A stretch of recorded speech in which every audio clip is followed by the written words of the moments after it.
must be noontime because there's that music again.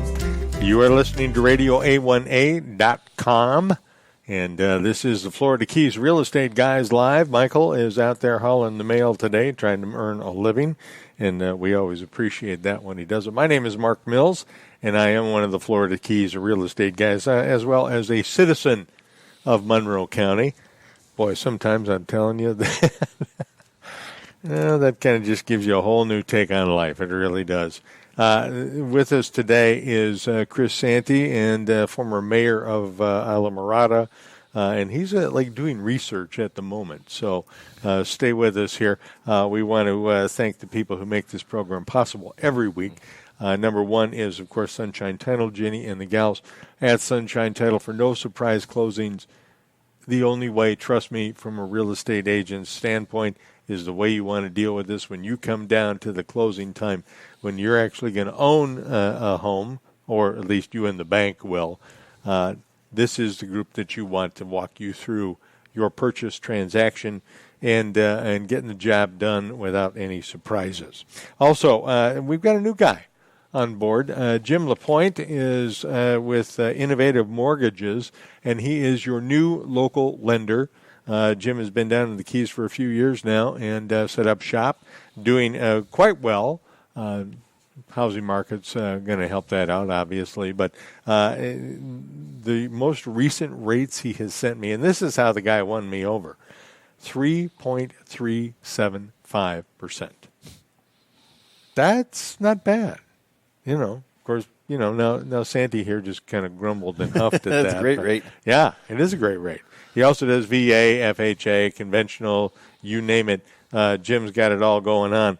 And you can get a hold of him at his local number, 305-741-7316, 305-741-7316. And he's a Florida boy as well. So, been down here in the Sunshine State for pretty much forever, and is down in the Keys now in Key Largo. And check it out. You come down here on vacation, and you don't want to go home on probation, but sometimes you do, right, Harry? Okay. So, but the bottom line is you want to get that home once you've seen the view and lived the life. So, helping you make that happen is going to be Jim LaPointe. He is, again, with Innovative Mortgage. And give him a buzz at 305-741-7316, the number to dial. Also, the good folks here at Heartbreakers Brewhouse Brewery, mile marker 81 on the ocean side. Wednesday nights have really grown into an amazing thing down here. Open stage. We prefer that you keep your clothes on when you go up on stage. That's, I think, really important. It's kind of like Fantasy Fest. Everybody goes down there with the idea that it's going to be a bunch of what was the beach show where they all went running across the beach? With David Hasselhoff? Yeah. I don't remember. I don't either. I can't remember the name of it. Baywatch. Baywatch. There you go, Baywatch. It's not Baywatch, okay? It really isn't. It's kind of like mutiny at a Weight Watchers meeting. And they're the naked people. So, it's a little frightening, to tell you the truth. Some stuff you can't unsee, so you got to be careful. Well, and see, my point exactly, brother. You really can't do Baywatch or Fantasy Fest like this. It's a bad idea, God knows what you're going to walk into. You're going to come away covered in grease paint from other people. Even more frightening. So, and I have no idea how we got off on that. But Wednesday nights here are an open stage thing. And there have been a number of really good artists who have popped up on stage here, done their music. And, we'd like them to come back and make the rounds. But come on in on Wednesday nights. What, Harry, do we know? Is it start at 7? 8 o'clock. 8 o'clock on Wednesday nights here, mile marker 81 on the ocean side at Heartbreakers Brewhouse. Come on and get some cold suds and enjoy some really good music. This place has got kind of a nice bohemian kind of funk to it, and it's all good. So, and last but not least, the Jake Sullivan series of crime novels from author Chip Bell. Really cool stuff. I've been digging into them myself. You can get all of those. Go to our RadioA1A.com website and click on the guy under the palm tree with the gun. That's what you got to do, and that'll take you over there, and you can purchase those. Coming back to the show, Chris Sante. Chris was mayor of Village of Islamorada. What other horrible jobs? You've served in other capacities in Well, I served for 10 years on the council. Yeah.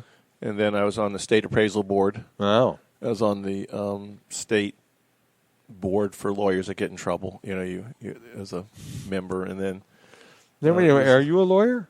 No, but you need a lawyer on it as well as a resident. Normal people. Yeah, just to see what if they did wrong, if we felt that it exceeded. So I think some people probably feel wrong when they're just standing next to one in an elevator.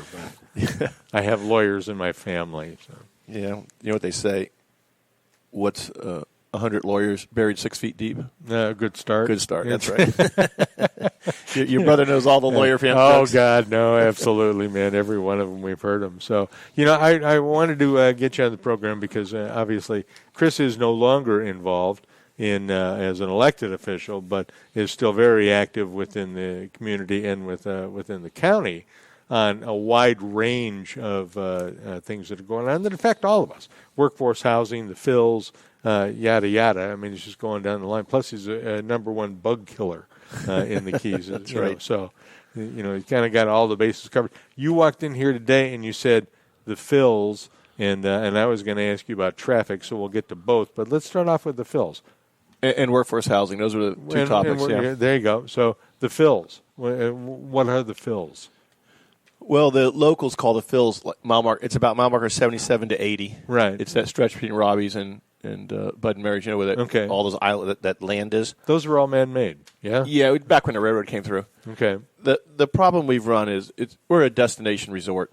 So we have day trippers, especially this time of year, that come out of the north. Yeah. And they come here, and what's happened is when the county closed Cardstown Road and Rowell's got closed, it sort of funnels. Everybody keeps going south till they get to the first boat ramp, first beach. Right. The fills is that. Right. So what's happened is we have tremendous amount of people that come there. You say when the county, and I hate to interrupt, but when you say the county closed Cardstown Road. No, the beaches. You remember when you come over the Cardstown Bridge, there used to be some beach areas there where people would park. You could launch there, right? Right. The county owns that land. They've closed it all down. The difference is the fills are owned by DOT, so they have no intentions of closing them down. So what's happened over the years? Well, apparently DOT knows a good thing when they see it. So. Yeah, a good thing for us, huh? Yeah. Anyway, what happens is I think the residents of the Keys are very conscientious about the environment. Kind of have to be, don't we? And it seems like the Northerners aren't. What happens is we have these people that come to the Phil Keys, and they leave a tremendous amount of trash and impact.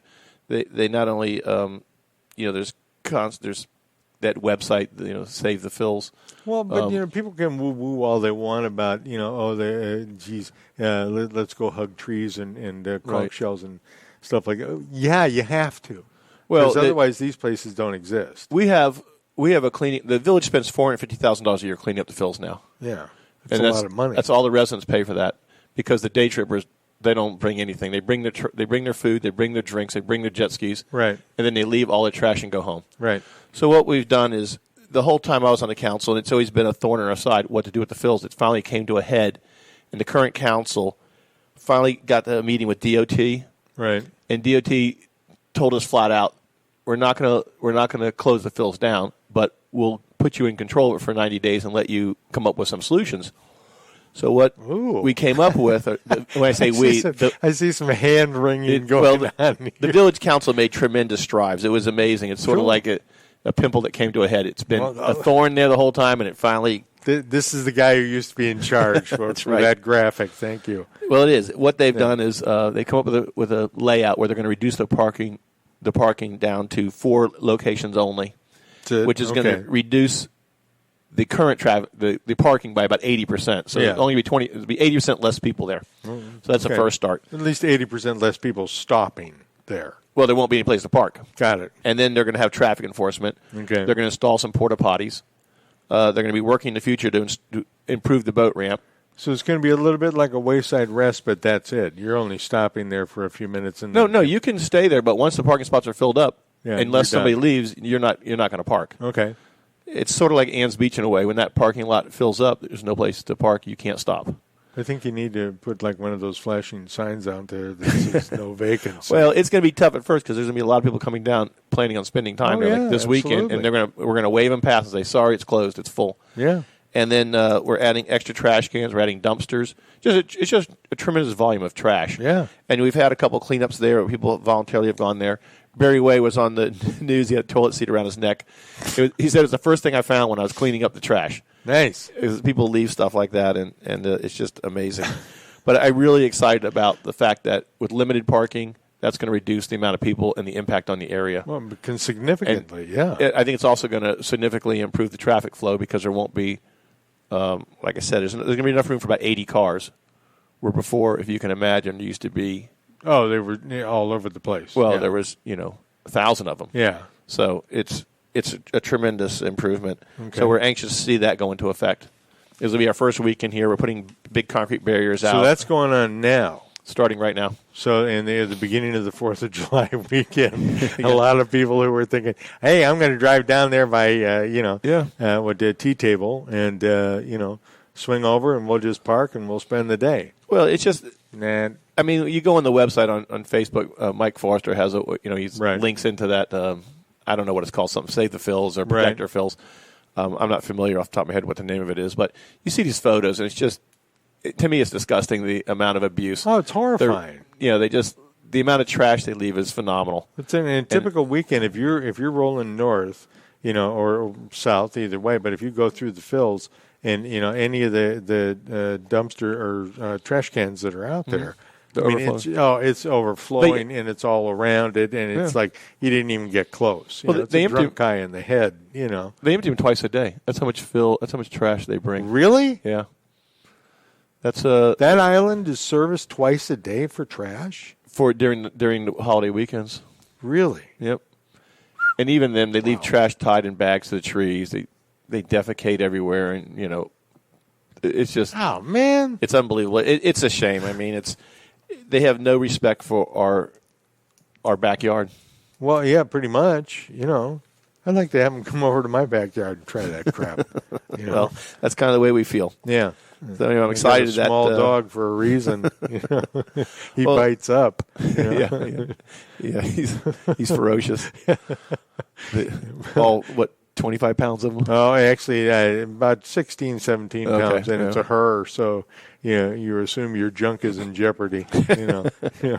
Anyway, I'm excited to see how this goes. Obviously, it's our first weekend. There's probably going to be some problems, but with the added patrols and the police patrols for parking issues and things like that, I'm sure there's going to be some tempers, but we're going to be politely say, look, please move on. Yeah, it's full. Head south or head back north. It's full. Yeah. You got Miami Beach and Crandon and all those other Key Biscayne. Feel free to go there. Knock yourself out, with unlimited junk. So no, that's cool. All right, so the fills, these were built, you say, back during the railroad time, right? Yeah, I don't know the whole history, but I know at one time they putting the bridge through. The railroad didn't care anything about the environment. It was easier to fill certain areas and dig it up, throw it in another area, I think in Donna. Or Betsy, the one, no, I think it was the Hurricane of 35, but whatever, West Road out. It blew that whole section out.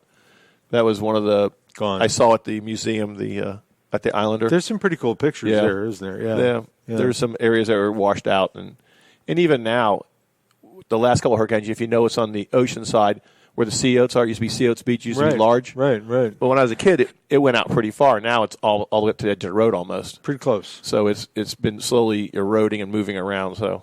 That's another thing that's on the agenda with DOT and the village and whatnot. So what are they going to preserve that area? Yeah, I mean, I would think. What's the speculation on how to, Well, no idea because the power poles are there and they have to harden that area, which creates a turtle. It's for turtles. It creates a turtle problem. And you can't just keep pouring sand onto it because that's just going to get washed away too, right? Again, for some reason, and I don't know the mechanics of it, but there used to be a large sand area out there, and through the storms and whatnot, it's slowly washed away. I don't know what created the sand or what's making it wash away, but it's on the list of things to look at. If you consider the fact that the Spiegel Grove was sitting on its side and turned upright, and Hurricane Dennis gently laid it down in its props, the way it was supposed to go down.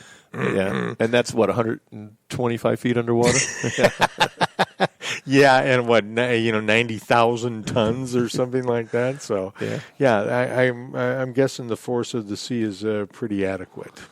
Well, Mother Nature's going to win every time. There's just no point in challenging her. Like I said, I don't know what it's not a high priority, but I don't know if they're talking about putting a breakwater out there. Something small to. That would make sense, though, wouldn't it? Again, because it's a turtle nesting area, there's a lot of guidelines. If you do a breakwater, it has to be low enough. The turtles, but you got to maybe put a V in the breakwater or something like that. Whatever. I'm not a turtle beach expert.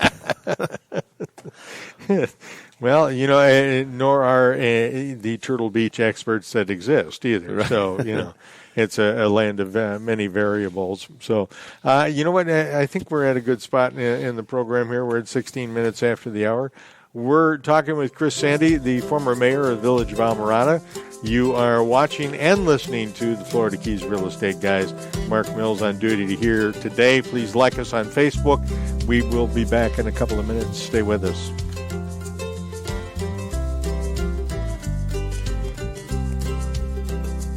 If I had my way, I'd set sail right away. Destination southern shores. Throw my cares upon a shelf. Head on off for somewhere else where the weather's always warm. Alvarado, Alvarado.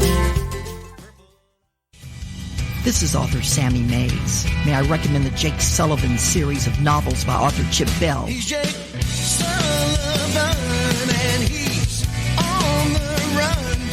He's working for the president while basking in the sun.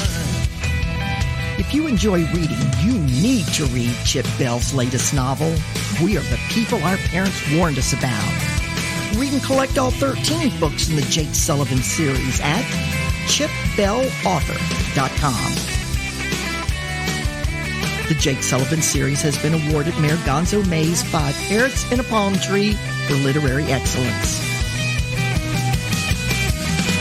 Topical crimes in tropical climes. Assassins right there on the beach. Like a secret agent. Surprise! Great for a birthday, anniversary party, but a real estate transaction? That is not what you want. You don't want surprises when it comes to closing a real estate deal. The way to a smooth closing with no surprises is Sunshine Title of the Florida Keys. Call Ginny or Pam or even Irene. Hey, these 3 gals will take care of you. Close your transaction smoothly with no surprises. Real estate closings, 1031 exchange, escrow, all your needs are taken care of there with no surprises. It's Sunshine Title of the Florida Keys. Call 305-451-0032 or just Google up Sunshine Title of the Florida Keys. Hello, Radio A1A listeners. This is Michael Marinelli of American Caribbean Real Estate. Let me ask you, are you tired of the same old real estate agents doing the same old stuff the same old way? I provide a level of service that most agents can't, don't, or won't. Contact me to find your piece of paradise here in the Florida Keys or to assist you in finding a great agent nationwide. As part of the Christie's International Real Estate Network, I've got a team of agents that can take care of you no matter where you are. So no matter what your real estate needs are, with 22 years of service, contact me, Michael Marinelli, the real estate conch of American Caribbean Real Estate, at 305-439-7730, or visit me at my award-winning Florida Keys Real Estate and Lifestyle blog at therealestateconch.com. I look forward to working with you soon.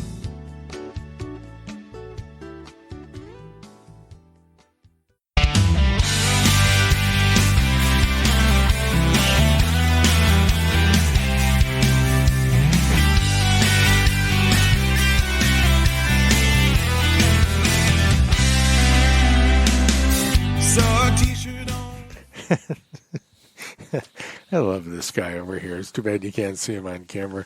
Harry's, in The Wizard of Oz, it was pay no attention to the man behind the curtain. He's just the guy sitting over here at the other table covered with burlap. So, but he's there should be wires and stuff coming out of his head. Oh, there is. How about that? All right. So, moving right along, folks, welcome back to the program. Again, please like us on Facebook if you would. We sure would appreciate it. Florida Keys Real Estate Guys. And joining me is Chris Sante. Chris used to be the mayor of the village of Islamorada, has been involved in village and county politics and government for a long time down here, a long-time Keys businessman as well. And gave me some notes on workforce housing. When Irma came through in September of 2017, I think we had probably 47,000 home sites in the Florida Keys total at that time, and we lost about 6,000.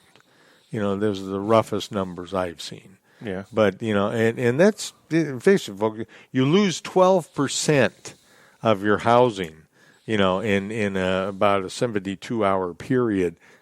Things change, workforce. And one of the things that I've always admired in what you've done when you've hired people to come to the Keys is you generally supply them with housing. Correct. So that, they're not going to turn around and go, hey, man, I can't work for you anymore because I can't afford to live here.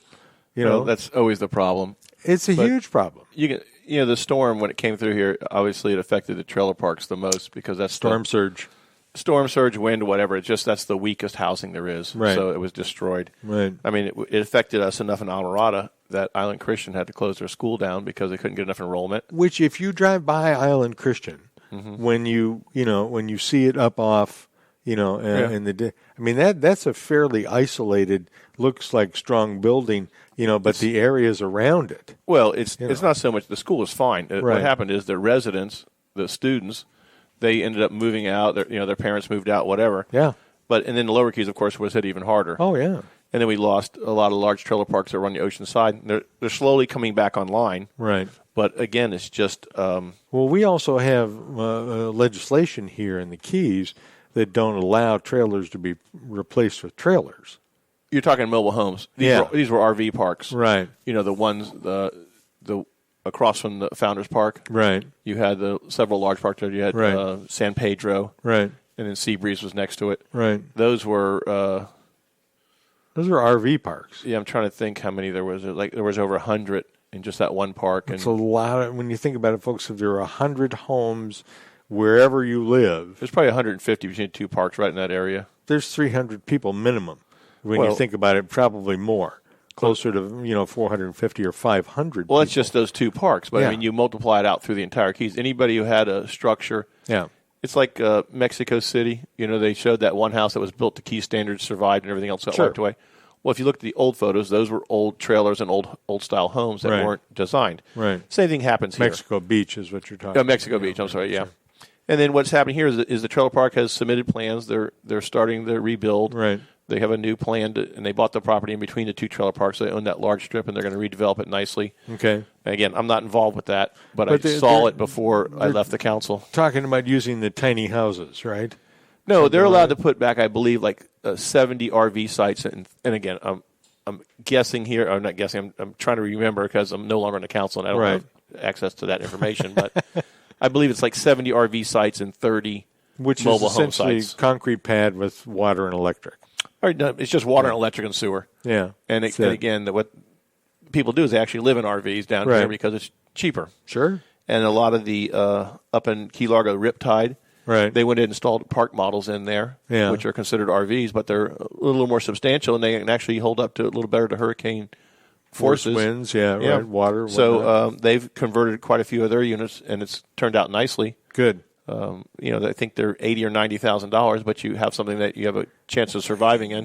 I mean, if you're going to go to, even like Calusa or what is it, key campsites or holiday outdoor resorts. No, not the K-Lore. Yeah, Key Largo Ocean Resorts. Right. Now in Key Largo Ocean Resorts, they're going up all over the place, and those are real homes concrete being built there, and there's some beautiful homes in there. My God, But, if you look at some of the other, shall we say, less formal RV sites, they're really, there's a pretty good bounce back going on there, isn't there? I mean, do the manufacturers of these homes, I mean, do you think have they weighed in on this and learned anything from the experience? How to anchor them, how to build them tougher, or anything like that? No, there's two different things. An RV is what you tow behind your car or fifth wheel or motorhome. Right. Those are what RV sites are. You don't tie them down. You don't do anything. You just park them there. A storm comes, you're supposed to take them. Yeah. They're going to be gone one way or the other. Yeah. What's happened is, through the definition of law, you can put a park model there, which is considered an RV. Okay.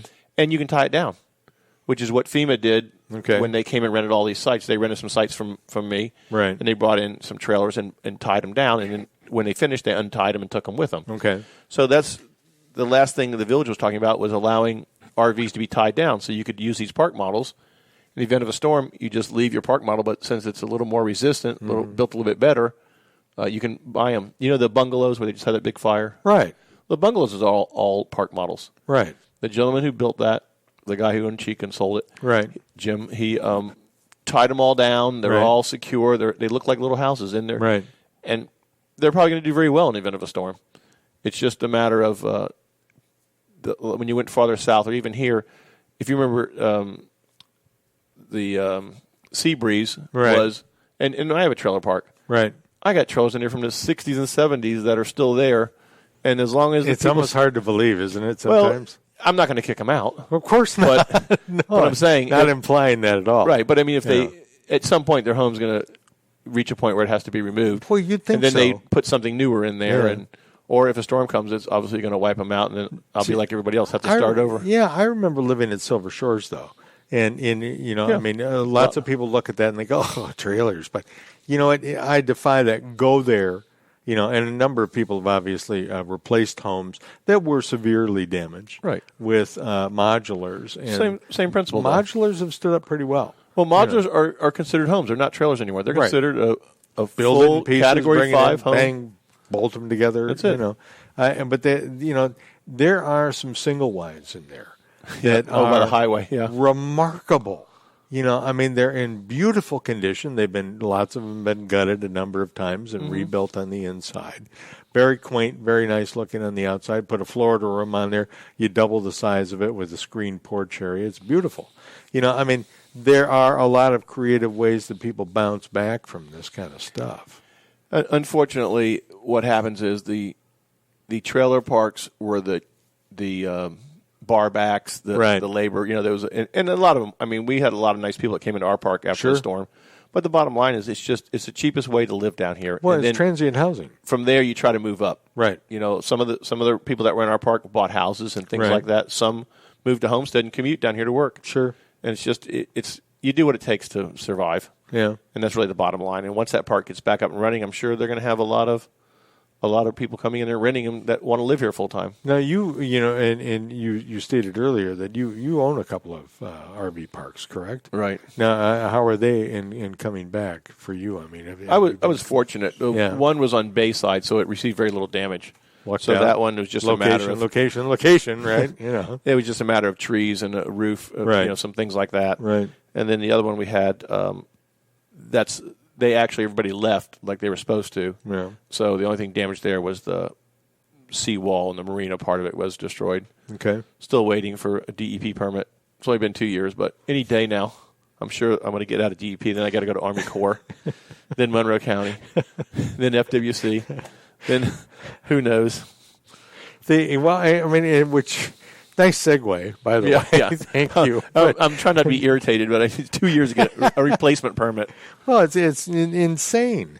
I mean, it's still, and our first conversation took place regarding permitting process and whatnot, and I believe that was 13 years ago. Yep, same thing. Yeah, something like that. You were kind of supervising a road crew fixing potholes along the side of the road here and eating an Egg McMuffin, which sadly you don't get to do that anymore. But so workforce housing obviously has been in the mix for quite a while. The state recently released 1,200? It was 300 per city. Okay. So Islamorada, Marathon, Key West accepted them. Okay. Monroe County did not. Okay. So we're in a lawsuit right now. And then depending if we win or lose, then we'll see what Monroe County does. But the village is basically out of affordable housing permits right now. We're right on the edge of being out because of the number of requests we received. That will take us to our next break. We're at hour, folks. You're listening to Florida Keys Real Estate Guys with Mark Mills and Chris Sante, and we'll be back. Please like us on Facebook.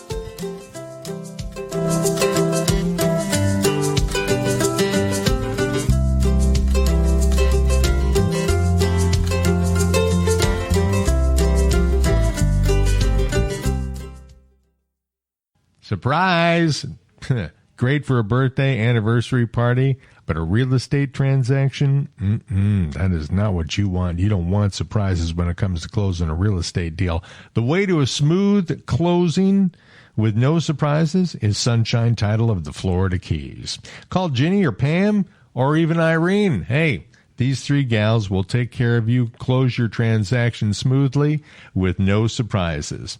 Real estate closings, 1031 exchange, escrow, all your needs are taken care of there with no surprises. It's Sunshine Title of the Florida Keys. Call 305-451-0032 or just Google up Sunshine Title of the Florida Keys.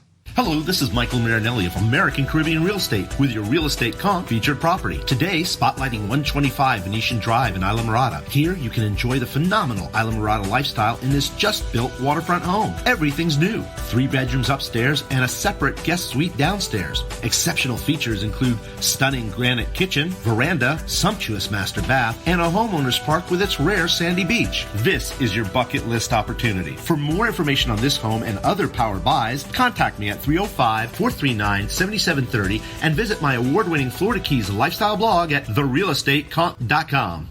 Jake Sullivan lies near death in a coma. His best friend Mike drives the hunt for the man who leads a criminal enterprise that could poison paradise with a chemical weapon. There's no safe harbor to be had here.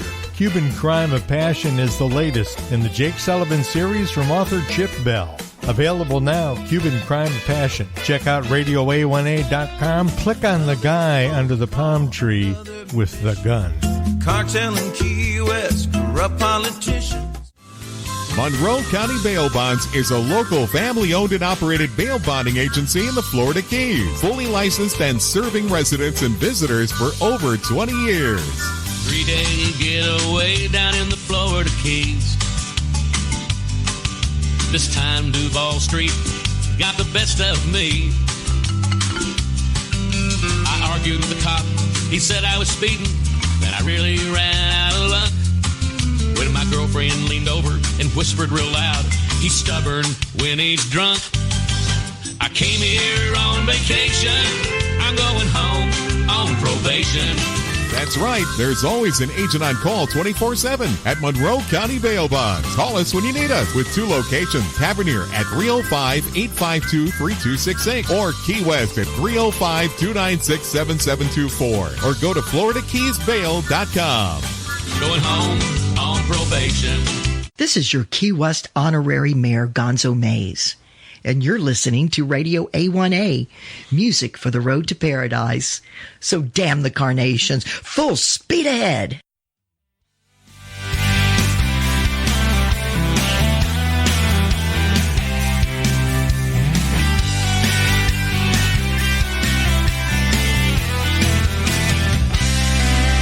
Trying to, during the bail bonds commercials, I always am reminded of the Monroe County Sheriff's website, which, you know what, if you're not from here, if you've not been here, you know what, forget all of the pornography that you keep on your computer at home. Please go to the Monroe County, mcso.net. It is, boy, I tell you, just the pictures of people being booked alone is enough to... it brings a warm smile to my heart every time I look it over. It's incredible. And I've seen some very dear friends there looking exactly like that. Like, what have I done to my life? Yeah, come on down on vacation, leave on probation. There you go. Thanks, guys. Welcome back to the program.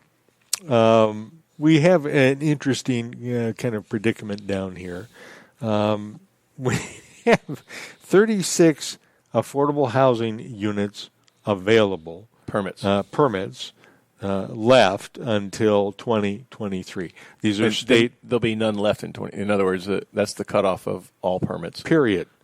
Yeah, and that's the state telling us, time. That's a wrap. You're done. And right now there are 37 applications. Correct. But we still have the 300 pending that we're waiting to see what happens with the lawsuit. But see, and there are so many people who look at those 300 that were originally, everybody got 300, all the municipalities in the Florida Keys plus Monroe County. So there were 1,200 total, correct? Yeah, I believe that's right. Yeah, and lots of people looked at Rick Scott and went, thank you for the political promise. But, I mean, maybe it's a solution. Maybe it is. Well, the thing is, it's always been debated. There's an article, I think Jerry Wilkinson showed me. Right. It showed like 1940s or 50s newspaper article. Number one problem in the Keys, affordable housing. Yeah. It's never going to change. It's never going to go. Well, it's never going to go away. Right. I mean, you guys have made incredible changes in it over the years, though. Well, we're moving forward. I mean, the problem is because of the type of community you are, it's never going to change. You always need workers. You're going to be chasing your tail, in other words. Basically, if we get to 300, if we win the lawsuit is based on the fact that people don't want any more permits here. Right. So they consider it to be more building. I guess they're just going to make their own beds and the hotels that they stay in and prep their own food. And wash their own dishes, probably do the laundry in the hotels too, because they won't feel bad about that, kicking people out or not allowing people to own homes or, rent homes down here. Well, it all changed when we became a destination resort. What happens, we have a lot of people come here and retire here who have money, and they buy these expensive homes, and they don't care if we have an industry because they have a retirement coming in to support themselves. So that's one of the issues. Hope it happens. I mean, you talk to other people who some of the ski resorts, Breckenridge and the places, they have the same issues. They bust them from the bottom of the hill up and all that. Always so it's never going to change. The big thing is, several years ago, we had no demand for affordable housing. Right. We had a bunch of permits sitting there doing nothing. Then all of a sudden, through free enterprise and the new guidelines of affordable housing, were changed. So you can now sell them for quite a bit more than what you could. They're price restricted. We were just talking about that. They are price restricted, but they're damn near market rate. That's crazy because you can buy a 3-bedroom. Well, the price cap on a 3-bedroom is $400,900. That's just about market rate. If even it's higher than market rate on certain. I would think you got to have two people at least making a minimum of $100,000 a year to afford a $400,000 house. I mean, if I was lending money, I'm not sure I'd lend $400,000 to somebody who was making $100,000 a year. Well, the village will help you with a $10,000 down payment. Well, and I appreciate that. Thank you very much. But it still seemed the criteria seemed to. Again, it's up to the mortgage lenders to figure this out, and the people can put down more money down. You can have up to 8 people qualify. If it's a large house, there's a bunch of variables. But the point is, prior to this, you couldn't build a house and sell it at their guidelines and make any money because it was too low. Now that the prices have gone up, you can now afford. And again, it's not an overall solution, but it just makes it better. I build affordable housing on top of my commercial properties because what it does is it allows me to get additional housing, workforce housing for my employees, or if I rent them. Sure. But it increases the rental value on a piece of commercial property. Well, and that's an age-old solution. Well, it just became viable down here because of the changing the rules and allowing that. Yeah. And then the old storefront with the apartment upstairs. Yeah. Well, that's very common in the city. Yeah. But here they always felt we had enough land not to do that, but now they've changed it. Yeah. Guess not. I don't know if there's an interesting sidebar, but there is, in Monroe County, not that I know of, and I've researched this a little bit. Maybe you can confirm. If you have a 1-bedroom, 1-bathroom home, Mm-hmm. There's no limit on how many people you can put in that home, is there? No, if you want to sleep in bunk beds and line the walls. But it's the same thing. I mean, it's a one-bedroom. This is one of the arguments when I was on the council. My argument was if you had a one-bedroom home, that uses up one full workforce housing permit. Right. And if you have a 6-bedroom home, it uses up one full bed, one permit. So what I was trying to do is ask if we could split the permits in half. So if you built a one-bedroom small unit, you could build 2 of them. Right. You could split the permit in half, but it didn't work. It works in some other cities have that, but it didn't pass down here, which is understandable to a point. It's just was one of the suggestions I had. Yeah. But what happens is, like I said, I'm hoping we get the 300 permits because they're all going to be used up. But the point is, we would have done everything we can for affordable housing, and then we go on to the next problem: the residents/state, because it's just like the sewer mandate, unfunded mandate, and they put it on us. Right. They're going to tell us in 2023 either the state's going to say we're going to give you a few more permits, or we're not going to give you anything, and you have to buy all these remaining lots, which becomes an expensive proposition. Buy all these remaining lots. Any of the lots that aren't built on that have buildable rights, the county/village, whoever will have to purchase those, right, and take them out of the pool. Well, it would be a taking if you didn't. Yeah. So Monroe County's already started that. They're offering people money right now for what lots. happens to that land then? It just goes into... It goes to the state. It goes to the county, whoever, the village. And it'll never be developed? Nope. Allegedly. Green space. Yeah? Oh, no, it can't be. There's no permits. So it's going to be interesting what happens. And now you've been an elected public official 4 or 5 times, right? Yeah. And oddly, and I like you. Oddly enough, I have a considerable distrust of people who tell me that, if the government takes this from me, and then pays me, doesn't matter, its posture or status will never change. Then, and I disbelieve that. Well, am I just being paranoid? If it's a residential lot, and we have no permits, it can never be developed. Okay. Now, again, there's a million different. You could do what ifs all day long. Okay. But theoretically, if I have a vacant lot somewhere, I can't build a permit on it. So I'll go to my neighbor and say, "You want to buy this lot? You can buy it, or I'll split it in half, and each of you can buy half, and you get a bigger yard." Right. That might eliminate some of them. Right. Some of them will of course, submit permits right away and try to get under that deadline. Okay. And again, if they don't have enough permits, but if we have more permit requests than we have permits in 2023, whoever's left in that queue, we're going to say, sorry, you're out of luck. Yeah. And then what happens is I have a lot that I feel is worth $200,000 because I have a permit pending. Right. And the state or the county says, I'll give you $50,000 for it. You just don't know. I mean, there's going to be lawsuits. There's going to be everything. Well, yeah. I mean, it's because you and I talked a while back about I had a seller that has, I think, 6 lots right on the highway, and they're residential, or they're not residential. They're commercial lots, but they are in a protected hammock. So there's only 40% of it that is developable. Right. I mean, is that the kind of situation where, okay, somebody looks at that and goes, all right, I can only go 40%, so I've got to leave the protected trees alone. Right. Can I go up a couple of floors, because I'm up 36 feet is my height restriction. 35, or 35, and put 2 levels of housing up there.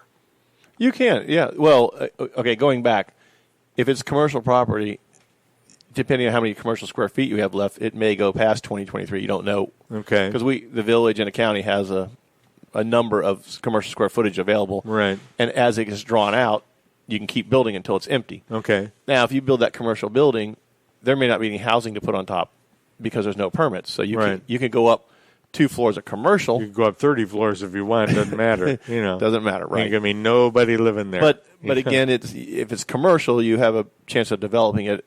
Again, not knowing how many square feet are left, but just say, for example, that, and I'm just picking a number out of the air. I want to be clear about that. The village has 50,000 square feet of commercial. Right. Just for a number. Right. And I apply for $2,500, and you get $2,500. And right. They come with a big box store. You can hear it's a 10,000 square foot limit. So a couple of those come in there. So we got 20,000 feet left. Okay. And somebody comes in and uses that up in the next couple of years. Well, even though it's not 2023, we're out of square footage. So same thing with the county. It's your SOL. Yeah. Again, you get a certain amount each year. Okay. It comes into the play, but again, in 2023, whatever's left, it's going to be interesting. That's because a wrap. If I have a commercial piece of property and I can't put housing on top, I don't care. I'm going to run out and apply for a building just to make sure I don't lose my land. Right. And I mean, there's a lot of people who have land here who don't care about it. When I say don't care, they're Northerners who inherited or whatever. They just pay the tax bill every year. I was laughing. I was looking online. There's like 10 lots down the street, and I was curious what the deal with those were. Yeah. They're all swamp lots. Yeah. But they're owned by somebody who pays their $100 a year taxes. And I called him up, and he goes, they were given to me. I don't know what they are. I go, give them to the state. They're worthless. They have no value. And I'm just going to keep it. Who knows? Maybe they're smarter than me. No, I'm just going to keep paying out of my pocket for it. It's fun to say you have land in the Keys. I guess. Right? I don't know. I think I'd rather have the $100 a year. Yeah. Well, I mean, I was looking for Rogo lots for points. Right. To move up on the permit chain. Sure. And that's what I was curious about when I found out they were worthless. I told the people. This brings to mind a question. What, okay, do you have examples of other communities that have hit this wall?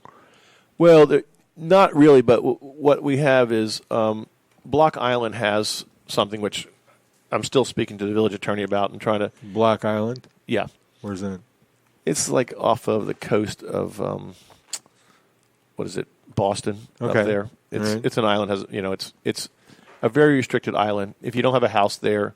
Forget about it. Yeah, there's very few lots for sale, and if you buy a lot, there's a lot of fees, a lot of impact fees. Right. And they also have what's called a transfer fee. And what they do is they use that money to maintain the island and buy other lots. Okay. So I've approached the village attorney, and we've been discussing if we can do something like that in Monroe County. So if you buy, it's not for sellers, it's for buyers.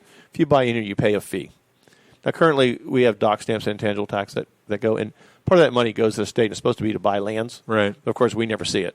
It goes into the black hole of government. So this would be, unfortunately, be an add-on tax. You heard it here first, folks. Yeah. This would be an add-on tax. Right. So, but it would be controlled by us 100%. Okay. So what we're looking into is if we can charge a minimal amount. Right. So whatever, $100 or $10 per thousand, something small. Right. So you bought a house, you might have to pay $1,000 more in taxes. Okay. But what that does is that puts money in a coffer, so now we can go out and buy these vacant lots. Okay. Or buy these areas. We have those 6 lots that are part of that preserve. I would much rather buy those 6 lots than see them cut out a chunk for 40%. Oh, yeah. You know what I mean? So sure. That's what you use that money for. And it would be a revenue stream in perpetuity, because as long as you keep it, you can keep buying these lots that are coming up. Right. So to me, if I was on a council and we had a 2023 deadline, we had to fund it ourselves, I would say yes, but you just have to wait in line. We're going to buy them as money becomes available. Well, there's a poop load of this land out there, too, isn't there? I want to say there was like 1,000 lots left in the village. I don't remember if that's the right number, but it was quite a few, more than I thought. That seems like a lot. Well, you have to go through and see. No pun intended, but... Well, you have to go through and see if they're buildable, number one, because Right. when you do a printout, it shows all the lots. And when you actually go look at them, you find out they're way out there in the middle of the swamp. So even though it's a lot, it's not buildable. I got Venetian some land Shores. in Florida for you. Yeah. Venetian Shores has a lot of that. Does it really? Yeah, when you pull in the main street on the right-hand side, all Right. of that. Oh, yeah. goes back. Those are all platted lots, but Yeah. they're all mangroves. Well, and it's also, a mosquito swamp. So So they obviously, Yeah. while they're platted, they wouldn't be high on the purchase list. Right. Or they'd Okay. be the $100 lots or something. But anyway, the point is, there's the lots that you're looking for is like, have you ever seen an aerial of the tennis place down in Islamorada? Sure. If you notice, there's mangroves around the entire thing. Oh, yeah. And then that area's cut out. Right. So theoretically, if that was a vacant piece of land, they wanted to build that there, then I would petition the village, somebody, you go there and you say, let's buy this instead of letting them build it. Right. Because it preserves that area. Right. And that's sort of what the intent is. What they're hoping for. So Well, this doesn't. There's no simple solution to this, is there? There never will be. All it's going to do is make it more and more expensive to live here. Yeah. Because if they make us fund this 2023 buyout, it's going to make us all pay more taxes. Property taxes are going to go up. Yeah, they'll make the value of your home go up too because you can't build anymore. Right. But then there'll be all kinds of creative building going on, to say the least. Yeah. All right. Jesus. My opinion only does not reflect the opinion of the village council or the village of Islamorada. Hey, I want to make but sure. it does affect the opinion of this radio show. So, and we're telling you the truth here, just so you know. Now, the bottom line is workforce housing is going to represent some serious issues. It always has. Time memorial. It's we're.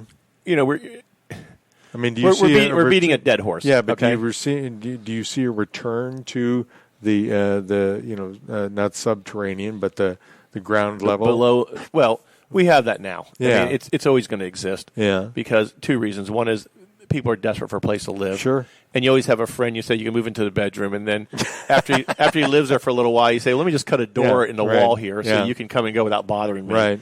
And I'll stick a hot plate in here for you and a little refrigerator, and pretty soon you got a little illegal apartment on the side. That happens every city, every place there is. It's never going to change. Yeah. Our whole thing is if we can legitimately use those permits, do the best we can as a village. Right. Then that's it. After that, it's on your own. It's just going to be. I mean, the BB&T. I'm converting the upstairs to 7 apartments. Right. And through the permitting process, I'm finally getting close to getting a permit. But I had them rented a year ago. Right. I had a contract to rent all 7 of them. Oh yeah, sure. In the blink of an eye. Right. Yeah. So it's just a matter of the demand's that high. Sure. And it's just nothing else we can do. I mean, just do the best we can. There you go. You know what, folks? We're a couple minutes in front of the hour, and we want to get to Michael and his listings as well. Chris Sante, always a pleasure, my friend. Thank you for coming on. Always do. You bet. Harry, we've got one more break in us, so let's take that. Folks, stay with us. We'll be right back with more of the Florida Keys Real Estate Guys.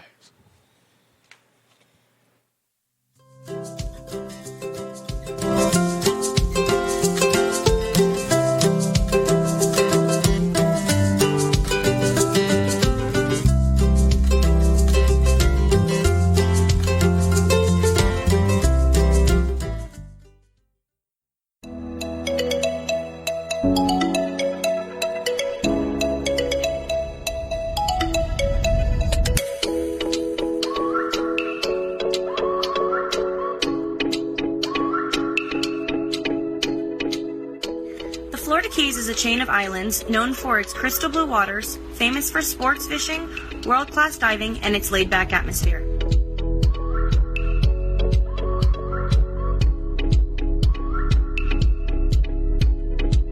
Nestled between the Everglades National Park and the National Marine Sanctuary, the Keys are home to a precious and rare ecosystem found nowhere else.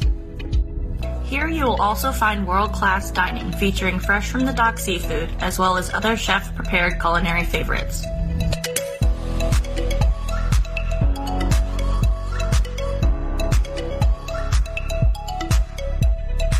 Florida Keys has the feel of a quaint seaside village with a laid-back vibe, taking you worlds away from everyday cares. Stunning coastal-inspired homes line the shores of the islands, offering spectacular sunset views. Whether you start your day taking in the sunrise on your oceanfront veranda or heading out on the water for an adventure, the Keys has something to offer everyone.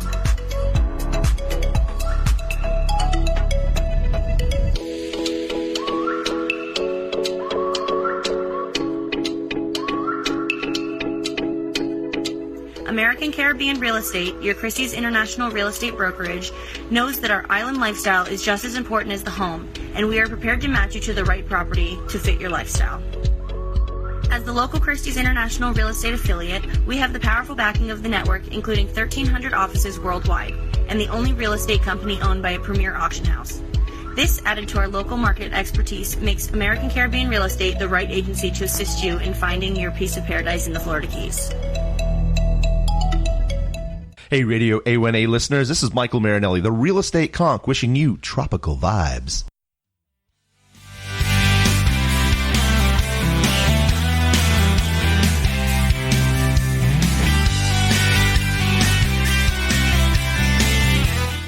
We're back. Adding video to a radio program. I always used to refer to television as radio with pictures. And matter of fact, I produced a radio TV show called Radio with Pictures once, with a really good group of comedians in Minneapolis from Dudley Riggs' Brave New Workshop. That was another lifetime ago. And again, I want to thank Chris Sante for coming along.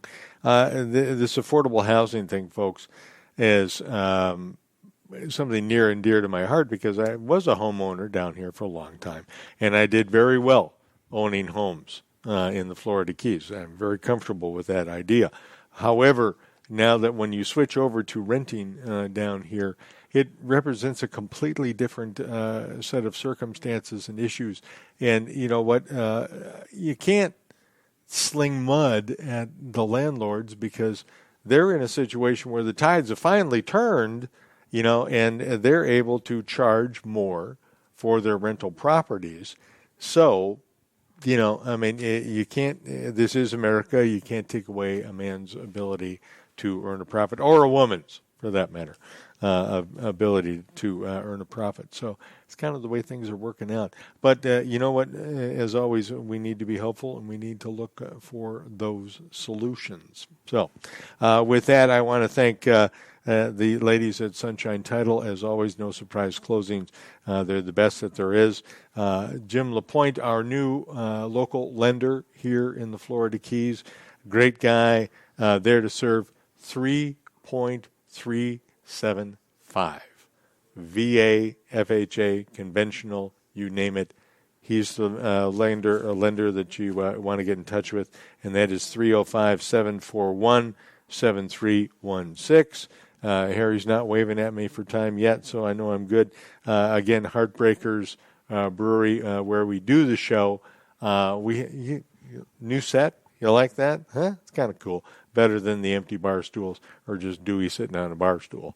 Dewey's a vision of loveliness all in his own right, but the Wednesday night, he's looking around in the bar for something to throw at me.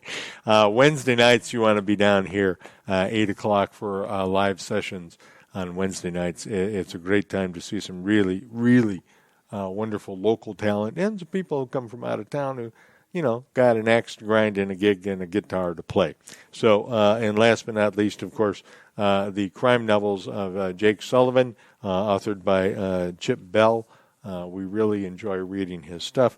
And go to radioa1a.com and click on the guy under the palm tree with the gun. That's the way to do it.